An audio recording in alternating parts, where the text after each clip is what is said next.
up change their lives forever.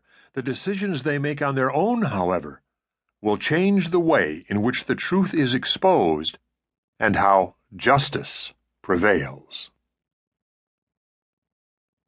For God made not death, neither hath he pleasure in the destruction of the living. For he created all things that they might have their being, and the generations of the world were healthful.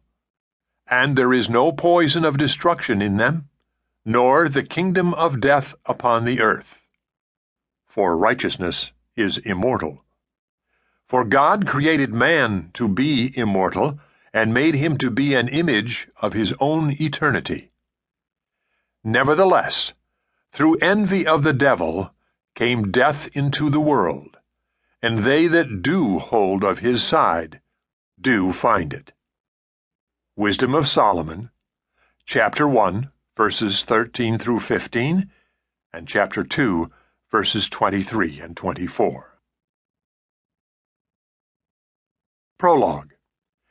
There are miles upon miles of unpaved, gravel-packed roads all over Texas.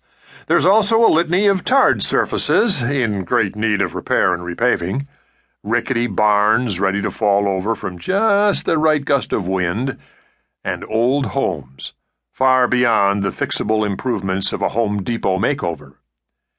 In many ways, all of this adds to the bucolic beauty of rural Texas. And when you think about it, especially while watching a dust cloud kick up behind an old Chevy heading out into an open field on a sunny, dry day, it becomes a metaphor for life, not only in the Lone Star State, but everywhere else, too.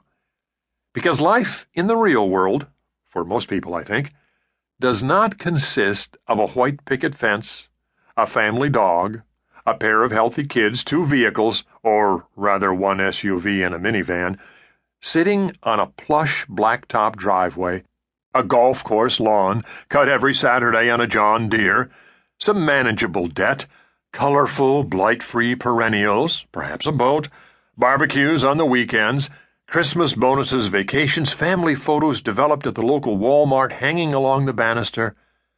Sometimes life throws daggers, and if you end up on the receiving end of one, well, watch out. You're dead. Or certainly maimed for life. No more soccer mom minivan trips across town with your neighbor's kids, arguments over white or wheat PB&J school lunches, walks in the park with the ladies from church while taking in all of the town gossip, PTA meetings, Little League games, ice cream running down the filthy arms of whining kids.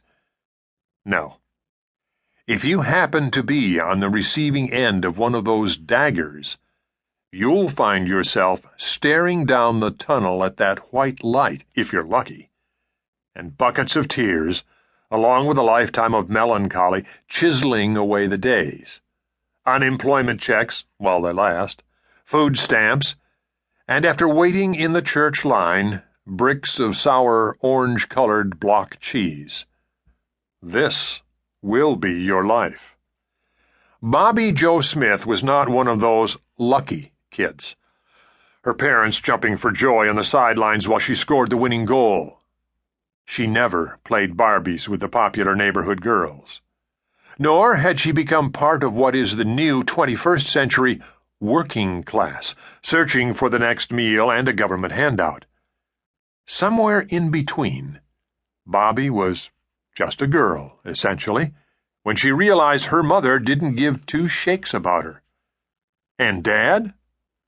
Who the hell was he, anyway? Where was he?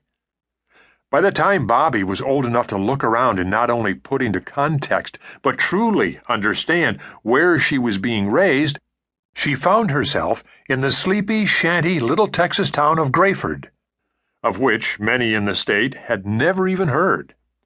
For those kids, like Bobbi, in certain sections of this rather pleasant town, boasting a mere 578 residents, the 2000 census, they looked around and met the despondent gazes, distant and stoic, on the faces of everyone surrounding them.